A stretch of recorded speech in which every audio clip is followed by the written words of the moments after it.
Hello. Happy Hump Day, guys. It's the 11th today of August. It's a lovely Wednesday. I'm just gonna give a few moments for you guys to join in. I see a few of you already joining in. Hello. Can you all hear me?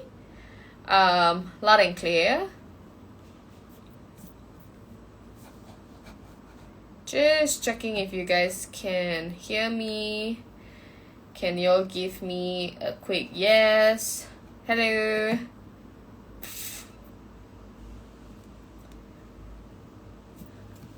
Perfect. I'm just gonna wait a few more moments. Let the rest of you guys join. Again, let me know if you guys can't hear me. If you guys can hear me, that's great. So today, apart from any alcohol, right? As usual, every time I start my LesTalk session, I always have my alcohol with me. This time around, I think I'm going a little bit clean since the last session, so I've got my green tea packet here with me to accompany me today. Thank you, Jen.boom, for acknowledging that you can hear me. Perfect. So today's gonna be a really, really nice session. Apologies in advance if you hear my dogs growling, barking outside, and my wife screaming at them to keep quiet. It happens especially when we're all working from home. Latest update, I hope you guys are enjoying the content LesBeHeard has been putting up. We've got a strong team together, a dedicated, committed team coming up with your content just for all of you guys. And today for this session, I actually had one of my team members, Elvina, reaching out to a beautiful person to get on the show to share their experiences with us, bringing in the raw uniqueness. So to be honest, I've not had a very strong in-depth chat with Yawen before, so honestly I'm gonna ask the same questions that you guys are asking, and I'm gonna ask the questions that needs to be asked. It's a topic that is questionable, right? All of us all have got different perspective of this. So our guest, we do have Yawen today, and we are going to talk about acceptance and about seeking acceptance, female empowerment, and body positivity. She's a cisgender demisexual. In all honesty, I've not met someone who's a demisexual before, so this a lot of my questions are going to revolve around that for her to explain, so we do know where she's coming from as well. So without further ado, I will invite Yawen to just request to join in the live session. So I'm just going to give her a moment to join in. And for the rest of you, thank you all for joining. So I'm going to wave to all of you who have joined. Wave. Hello. Send request. Yawen to join in, and hopefully she'll be able to join in. Let's give her a moment. Hi. Adjust this. No worries. Take your time. Okay. Can you hear me loud and clear? Mm-hmm. Thank you for joining us today, Yawen. So I asked Yawen for her. Okay, first of all, I'm pronouncing your name right? Yes. Yeah, thank you. So I asked her for her bio, and so this is what she said. She said, "I'm a wordsmith, write and edit. She's a proud cat mom and a fierce advocate for self-love and sex education." Yes, we are on the same line on that. I'm a proud dog mom. So Yawen, why don't you tell us a bit more about yourself? Not gonna do very good, but okay. I write. I used to be an editor of a food magazine, and then they closed because of COVID. So now I'm currently unemployed, freelancing, doing random stuff, and I also volunteer for Social Co, which is also queer friendly. And we campaign for like charities in a different way, and we have a shop to buy you can buy like things that the charity needs directly, and we'll send it to them. But yeah, That's nice. to a strange turn there. It's okay. I think now we know you a little bit more better. So yeah, I think this is something that the question that's been coming in ever since I posted this, right, from a lot of our followers. They say that they really want to know what demisexuality is. They know that the term is out there. So you identify as a demisexual, but you said that you've always only been with women. If you don't mind explaining a little bit more to us? So, okay, I mean, I can't like represent all demisexuals, but what I understand from that term is that I don't feel a sexual attraction to someone if I'm not emotionally connected to them. And just so far, I found it a bit hard to emotionally connect with men. And so that's why, I mean, I also love women lah, so then there's that. But yeah, so it's like I've asked a couple of my friends before, and because I've heard that some people can, when they see a hot stranger, they can imagine them naked, like, you know, but, and for them that turns them on, but to me, I would never imagine having sex with a random stranger or imagine someone naked. Like, it doesn't do anything for me. Yeah. Right. Okay, so I think that another thing would be, in your case, because demisexuals usually feel that is something that a lot of bisexuals use that term as well. So being a demisexual and you lean towards your attraction lean towards more to the women. So that how does the lesbian term come into that, or does it even come to that? Is that a question that you get? Is that a question that you ask yourself? I mean, I identify as lesbian now because I'm seeing a woman. But like sexuality always changes anyway. So, and like demisexual doesn't entail like certain gender. So it's just whoever I can find a connection with. Yeah. And what does connection mean to you? Um, uh, well, on the surface, it's like you're able to talk to someone. They understand what you're saying. You have common interests. You make like an emotional connection with them. And I can't explain. There's like a certain X factor to it that I haven't figured out yet. I haven't figured out Okay, how I and why I don't have that with some people and I do with some other people. okay. So basically, you can't have any sexual attraction to someone unless you're in love with them. Well, you don't have to be in love. You just feel a connection. It's not love. It doesn't have to be that deep. Yeah. No, totally okay. I think this is something that we all can learn from. So another question would be, were there any like backlashes in the queer community because of your demisexuality? Well, the demisexual term is quite new. Like back then when I was working as a store bitch for Two Queens, there's no such term. There's no pansexual, there's no demisexual, there's nothing like that. So this is relatively new to me too. Like I'm trying to figure out as I go. Yes, of course. Okay, and you just said something about working in Two Queens, Yeah. um, and you and I and Yawen had a very short conversation just today. Explain about, hey, let's see what we can touch upon, what topics we can talk about, and she did raise this point about the lack of queer spaces, safe spaces for women. Um, what is your take on this, Yawen? I think it's very sad. Um, okay, I mean I know that just saw the comment. But I know that Mad Monks was like probably the heyday of lesbian parties. And maybe before that Momo or something or Tampa. Okay, but I didn't party then. And so my era was only when Play was open and Two Queens. There was Two Queens and Her Story. There still is. And yeah, it was just very nice to have a space where you could come and be a bit wretched, and know that there'll be no guy that is trying to like perv on you. And if anything, you can get the bouncers, or like, of course, there were a lot of fights between the girls and some drama, but it still kind of felt nice to be around the same people.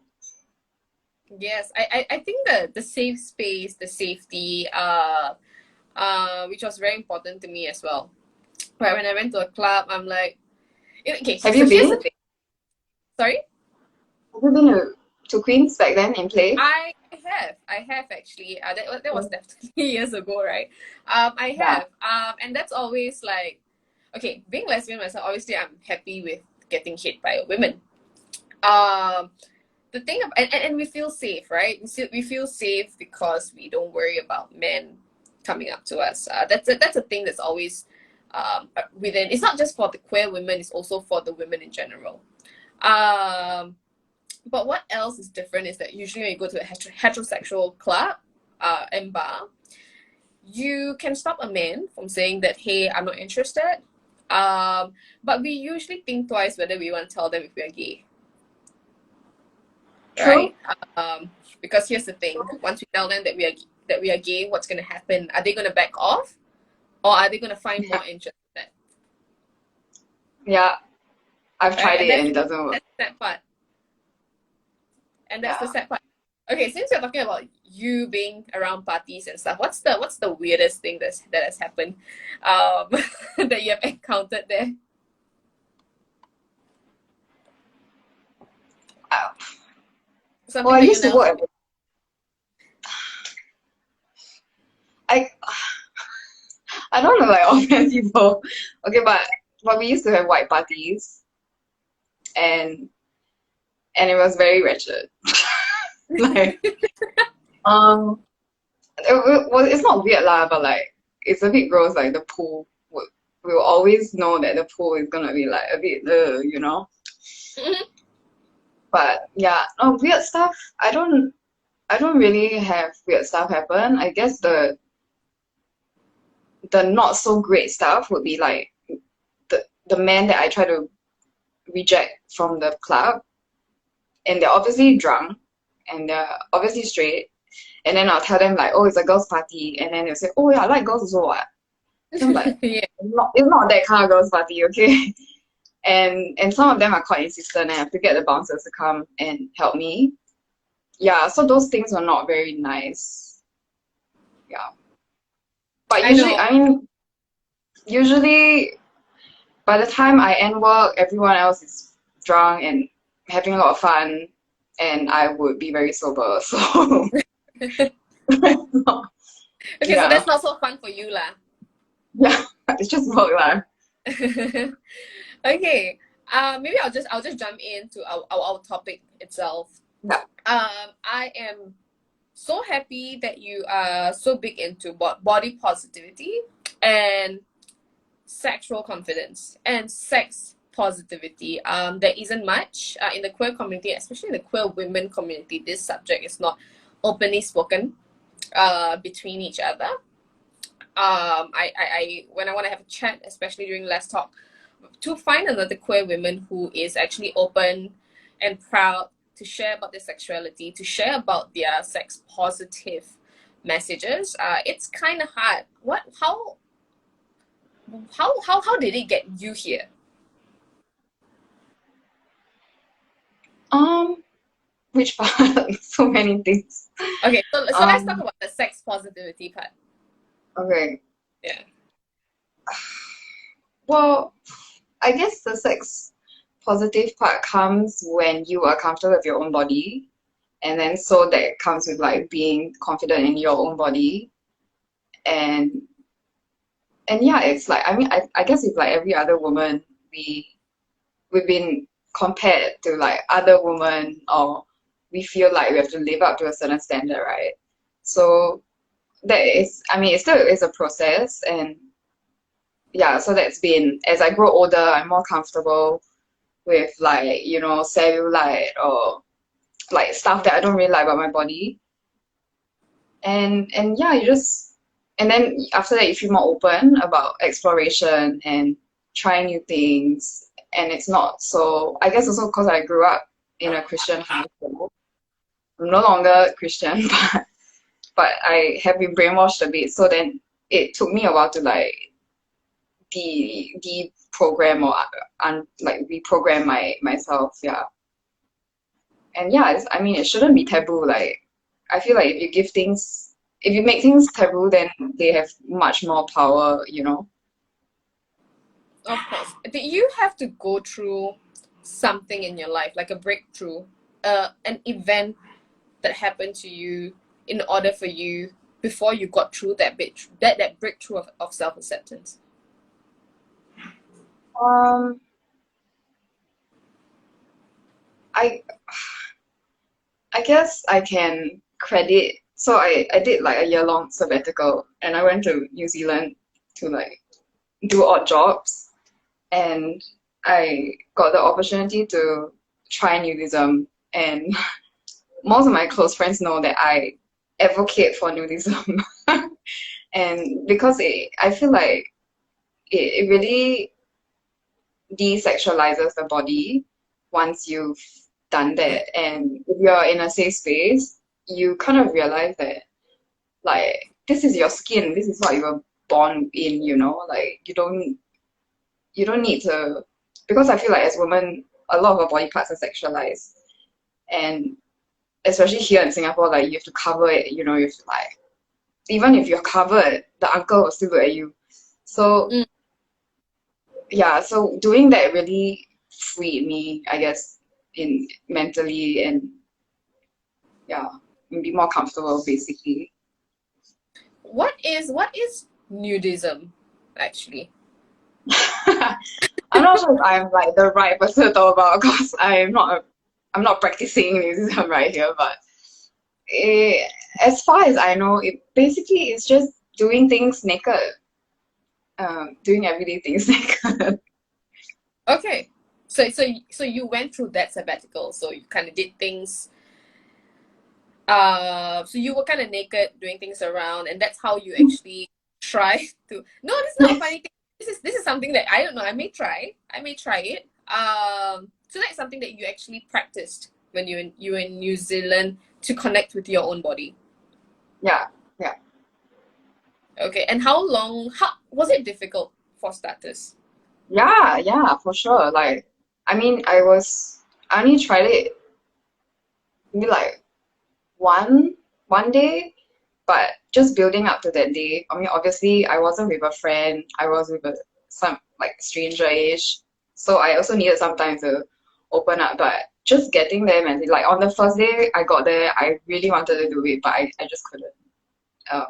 It's not like it really takes some balls to be completely naked in front of a stranger. And it wasn't a beach, like it was in a house, so it's more intimate setting. And yeah, I took like 2 days to really grow some balls and say like, okay, yes, I want to do it today. And yeah, I'm glad that the guy I did it with, he was really open about it, and we we cooked, like I cooked dinner, and then we watched TV, and then we played a game, and we had a really good conversation about um, how the body is seen as either something for sex or danger, in the sense that men's body, like if I see a naked man's body outside, most people will associate it with danger, Mm, and a woman's body would be associated with sex. mm. Yeah, but it's not the And case, lah. It shouldn't be. definitely. And when you were going through that, when you're doing that for a day, how was that? How did that impact you? Because personally, when I'm thinking that even if I want to do that because I want to connect with my body, especially when I'm around people, I want to ensure that when I sit, I'm crossing my leg, I'm still covering my lady parts. How was that for you? Okay, so logistically, he had like towels, so you could put a towel down, you sit on the towel. And yeah, I mean, it's up to you whether you want to like open your legs, but I mean, I tried to like sit properly lah. Yeah. So there was still like a sense of self-consciousness that you still want to close yourself up. I mean, yeah, because also it was my first time doing it, and with someone I mean, some people would rather do it with a stranger than someone they know or with friends. But yeah, I think it would take a while to really be free and like over my legs. But no, I didn't do that lah. No, I think it's great that I never really thought about that. Personally, I have struggled with my own body for a very, very long time. That I had to go through quite a huge breakthrough when I was way younger, when I was in my teens, when I actually personally, I was slightly bigger then. And because I struggled with my weight, the way I look, so much that I actually went into a small little black hole, and I got eating disorder for a while, right? Right. And that made me lose so much of weight, and that all came in because I couldn't accept my body the way my body was. I wanted to be like the girls in the magazines, right? I wanted whole package, as what they said it was, and it landed me in a hospital. Actually, it landed me in a hospital so bad that the doctor told me that if I don't see a nutritionist, that, to me, that was kind of my breakthrough. It got to the stage where I looked at myself in the mirror and I was like, shit, I'm really skinny. And that didn't prolong. The next day of that happening, I really felt that, no, I think I can lose more weight. And to be honest, I went through that stage for many, many years, right? I got better. And then there are days where I just look into the mirror and then I just go down, I spiral down again. So to me, acceptance, and especially body image and body positivity, is not something that happens once and then you're okay. Yeah. Right? To me, how I feel it is that you can be okay today, but that doesn't mean that you're going to be okay the next day. It's about how we're going to find that out, how we're going to climb out from that hole. So do you experience that, and how do you drag yourself out from there? Yeah, I mean, I definitely experienced that. Like, I think being a bit curvier, and you see, like, in those blog shops, the Chinese girls are skinny and like fair, and that's totally not how I look. And so I do still have days where I'm like, my butt is a bit too big, or like my thighs are too big. But you could just kind of like go fuck it lah. Don't let them win, right? And it's not your fault for having this body, but their fault for not making the sizes that would fit your body. So yeah, I mean right now my attitude, because I'm like 33 now. I don't want to give a fuck. So that's basically my attitude lah, for most things. No, I think that works, right? Just the whole don't give a fuck attitude. So It does get to me be at the stage, some right? days. Sorry? It does get to me on some days, like yeah. Yeah. No, definitely. I think that would be a great move, though. I wanted to talk to you a little bit more and ask you something more deeper. With our body confidence, comes in the sexual confidence. Um, where are you on that spectrum? And if you want to share your experience. What do you mean? Like my sexual past? The sexual confidence. How has your sexual confidence like varied before you connected with your body, and gained that body confidence, and after? Um, mm, I think it's not just about like body confidence for me, I would say that experience also helps. Um, like knowing how to please a woman, you kind of learn that as you go along, and you know, but yeah, and I guess the body being comfortable in your body will also let you be open to like trying different things, like with bondage or whatever, sex toys, and also more communicative, I guess, when you, like when I was younger, I kind of thought that, as with most people, kind of thought that like sex was meant to be a certain way, and that a bit paiseh to say that if you didn't really like it, or like, oh, this hurts a bit. But I think as you get that confidence, you kind of have that conviction, and you can just say, you know what, this is not okay, or like, or even if your partner is not satisfied, you don't take it personally. I think that has been a big thing for me to learn, because I will feel like, okay, I need to please my partner also.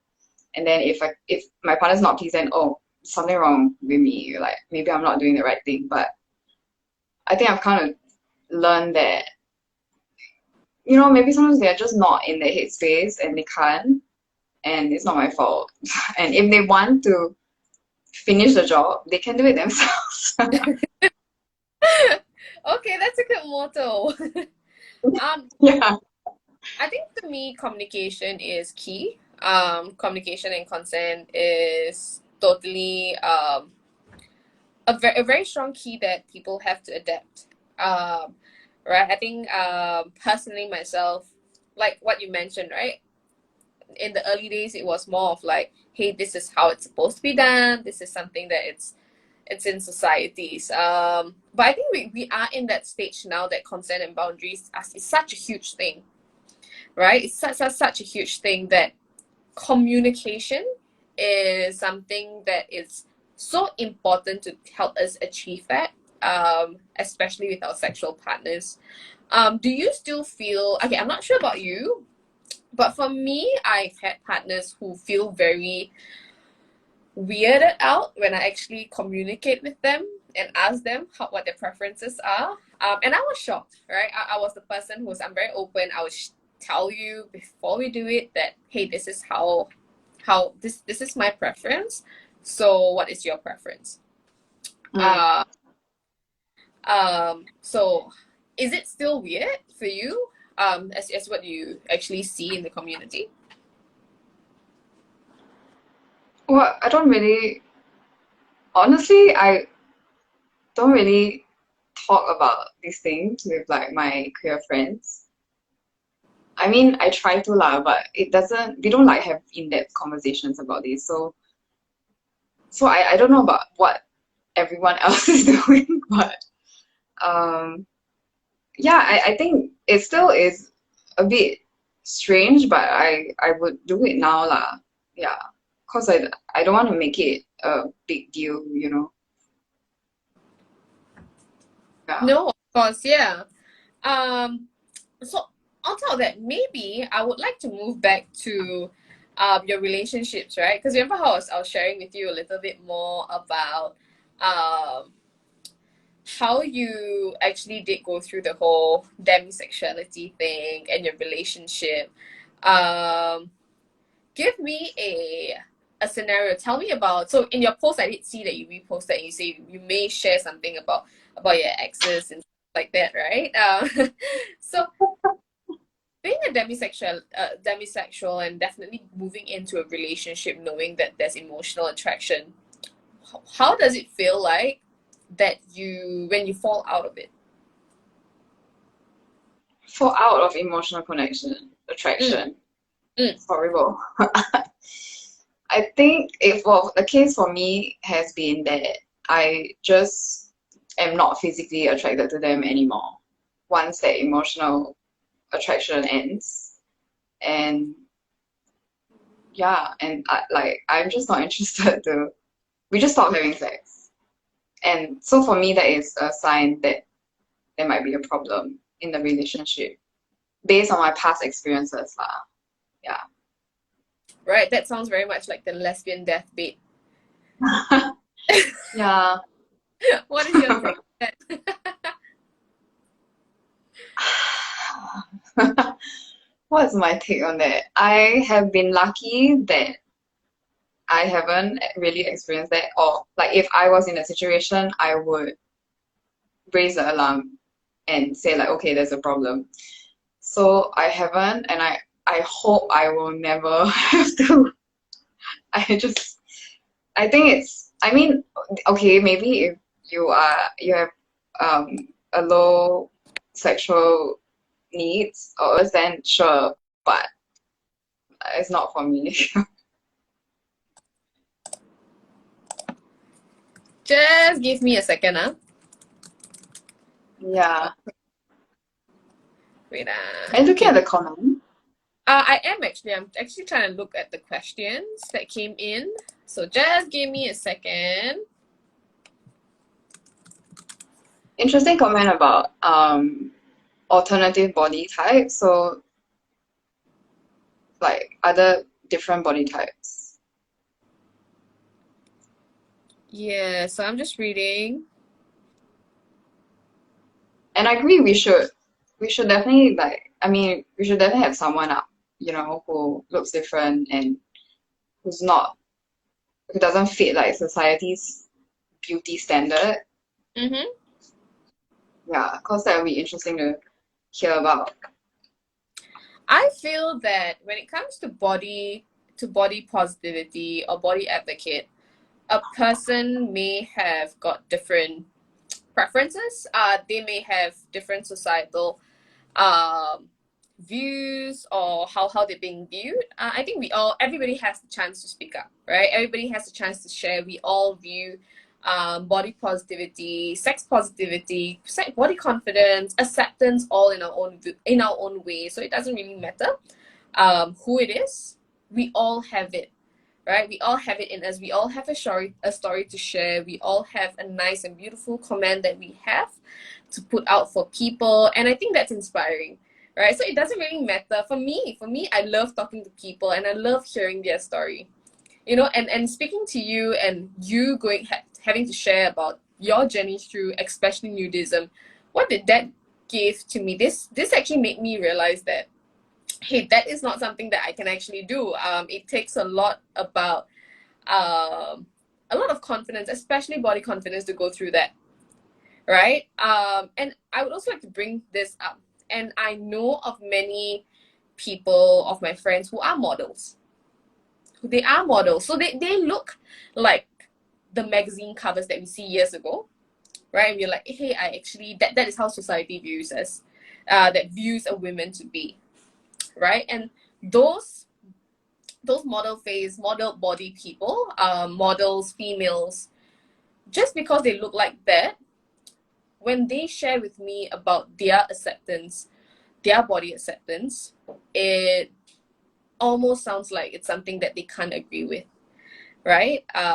Even though they look like that. For example, to one person, they want curves. That means body confidence to them. Or that's how they view how a woman should be. Some other people would want to be someone way much more smaller. So we all got different perspective of that as well. So in terms of this, I think it's super broad. It's super broad.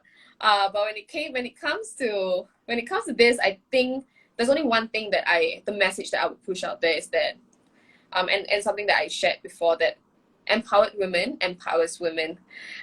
So we female have to be here together, no matter what, to push somebody up, help them push up their confidence. Give them a little bit of a push, because all of us need it.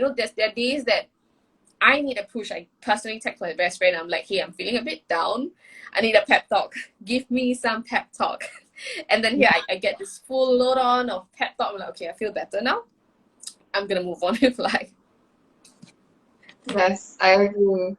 I mean, I'm that person to my friends sometimes when they are not feeling great, and then I'm like, "You're strong, you're beautiful, and you can do this." And then, sometimes that's all you need to hear. Yes, definitely. I think that is just so, it's so important. It is this is something that we all can do, right? We can just move on, and we see a friend of ours. I mean, okay, maybe it's weird that we can say it to strangers. We're not in the Asian society. We don't have the habit of going to someone and saying, "Hey, you've got a nice hair, you've got nice clothes, or you've got nice brows." But in the Western culture, they do that a lot, right? And I hope that Mm, eventually that we will adapt that, and we'll be able to go out and actually compliment someone that we don't know, to yeah. boost their day, to boost their confidence as well. Let's see if I've got any other questions here. Do you have anything else to share, darling? No, no, not really. Just looking at the comments also. Okay. But I'm glad that you're doing something like that. Like, I mean, that's why I wanted to like come on and just share my nonsense story because I wanted to encourage, more people to talk about these things and like, yeah, fellow queer women doing stuff. Yeah, it's good. Good job. Yeah, I think it's pretty important. Okay, so now that you have seen LesBeHeard and stuff, what are the kind of content that, as a queer women itself, that we don't have enough of, and you wish to see? Um, I guess like one of the things mentioned was like representation for different types of women. Uh, I think not just like for queer whatever lah, but I think for like all panels that I've seen that speak about women empowerment, I feel like it's always the same few people and the same type of people, and I'm sick of seeing that. If And I think now the younger generation, they're so diverse and they're so creative and they're so like, eager, whatever.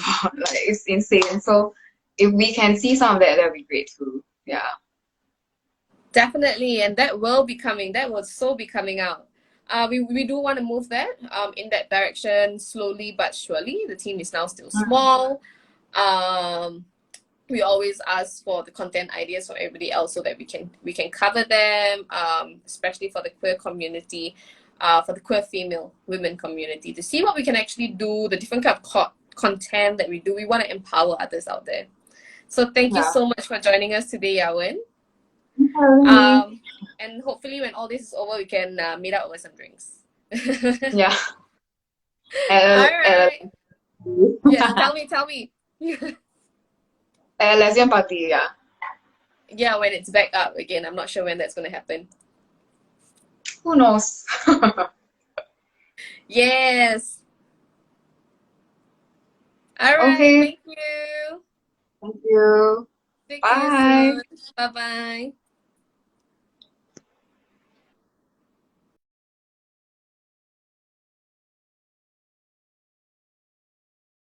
Actually, um we did do like a contest thingy where we had y'all to do a screenshot, etc. I'm not sure if Adel is here, or Adele is here, but she actually won herself this Iroha. So Adele, I'm gonna drop you a text soon, get your mailing address, and I'm gonna mail this out to you.